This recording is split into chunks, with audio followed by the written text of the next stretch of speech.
Selamat pagi, Waalaikumsalam Mbak Rati. Kabar baik.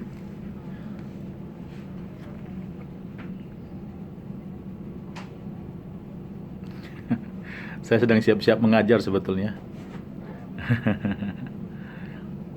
Saya mengajar di beberapa kampus. Nah, hari ini saya mengajar di London School of Public Relations. Mhm.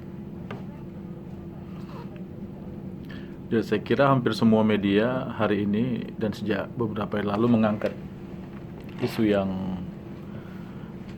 terkait dengan pilkada, terutama terkait dengan isi dari pidato atau pernyataan Gubernur Basuki Cahayapurnama di Kepulauan Seribu akhir pekan lalu ya, yang kemudian oleh sebagian umat Muslim dianggap sebagai bentuk penghinaan terhadap agama, ayat-ayat Al-Quran dan seterusnya gitu.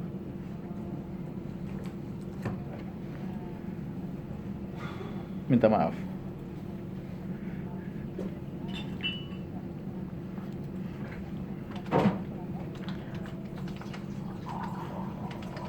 Enggak, kalau saya melihatnya begini, saya membagi dua persoalan itu supaya kita tidak mencampurkan dua hal yang sebetulnya tidak perlu dicampurkan juga.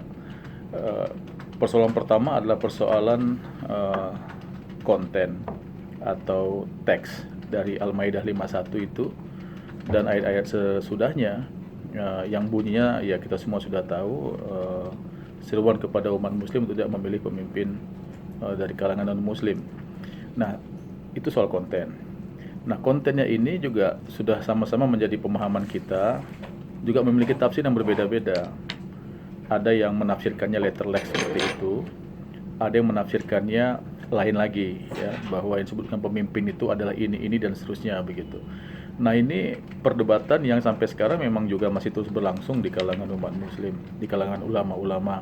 Walaupun kalau kita perhatikan sikap MUI kemarin, mengatakan bahwa ya penafsirannya tunggal dan jelas. Jadi tidak perlu ada diskusi lagi soal itu. Tapi itu soal itu ya, itu soal konten. Dan saya pribadi eh, tidak merasa punya kapasitas untuk menganalisa teksnya itu ya, satu. Terus yang kedua juga ini urusan pilkada, saya kira harus didudukkan pada urusan-urusan yang terkait dengan eh, karakter atau ciri kepemimpinan yang kita cari. Nah, ini hal kedua jadinya.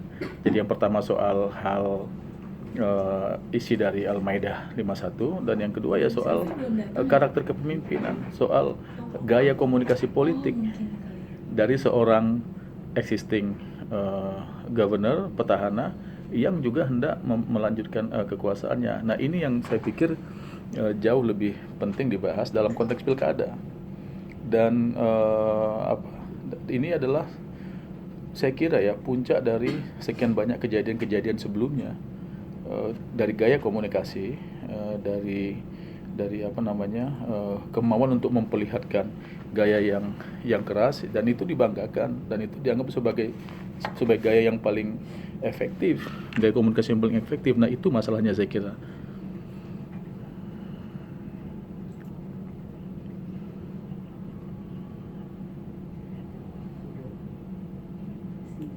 Ya, kalau menurut saya jadi dalam konteks pilkada ini mohon maaf kepada semua teman-teman saya dari MUI, dari ormas-ormas Islam.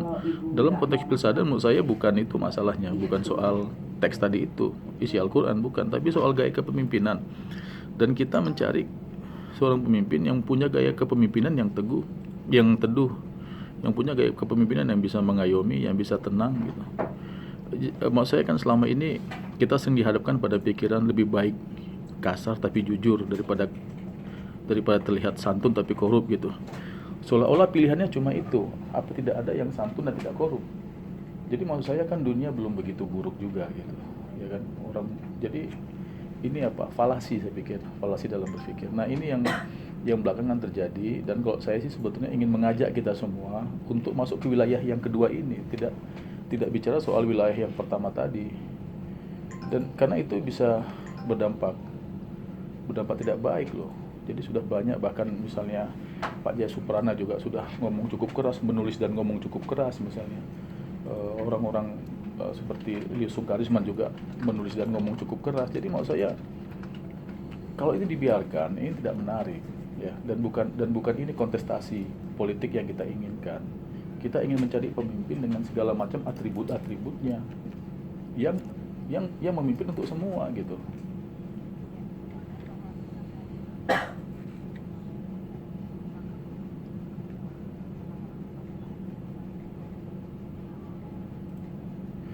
Iya, jadi apa namanya, kan sudah berkali-kali ya, bahkan kalau kita perhatikan Jarod juga sudah mengatakan,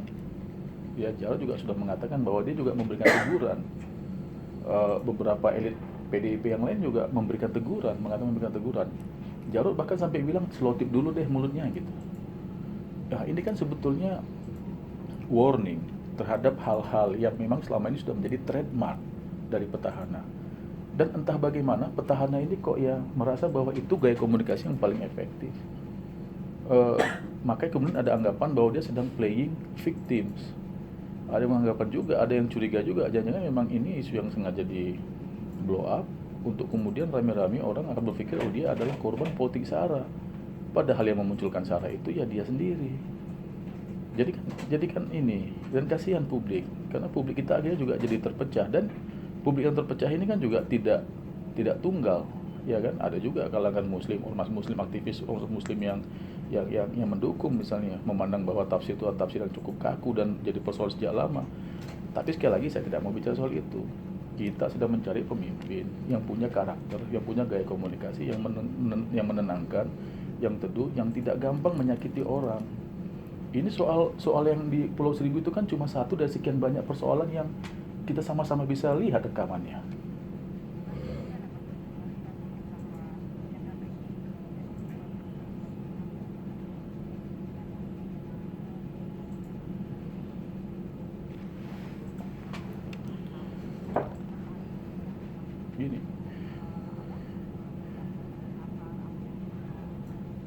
Gini, soal siapa yang memenangkan pemilihan kepala daerah, pemilihan gubernur di Jakarta, itu soal siapa yang paling banyak dipilih orang, ya kan? Itu bukan soal pandangan atau pengamatan atau penilaian saya pribadi atau orang-orang lain atau siapapun gitu. Ini bukan. Siapa yang memimpin Jakarta itu adalah orang yang dipilih paling banyak, entah satu putaran, entah dua putaran, ya kan? Nah, tetapi saya membayangkan kalau yang kemudian memimpin Jakarta atau memimpin daerah yang lain itu adalah karakter yang beringasan seperti ini, karakter yang gampang menyakiti seperti ini. Bisa dibayangkan sampai tahun 2002 nanti apa yang terjadi di Jakarta ini dan di Indonesia. Ya, diskursus yang nggak ada habis-habisnya begini, kebencian yang saling membalas. Terus kapan kita mau move on-nya, kapan kita mau develop-nya gitu, kapan kita mau lompat, kapan kita mau mengejar ketertinggalan, kapan Jakarta ibu kota ASEAN ini betul-betul jadi ibu kota ASEAN. Itu maksud saya. Entah siapa yang menang saya tidak tahu, tergantung siapa yang memilih. Tapi karakter yang kita cari bukan karakter yang seperti ini. Ini etika, tidak punya etika. Dan ini cuma satu dari sekian banyak persoalan yang kita sudah bicarakan berkali-kali.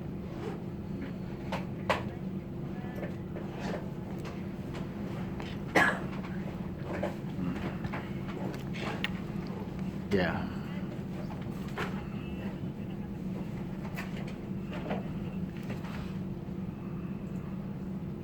Ya.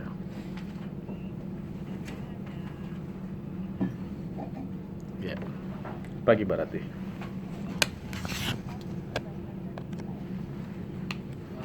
Ya. Baru 3 menit yang lalu ya. Iya.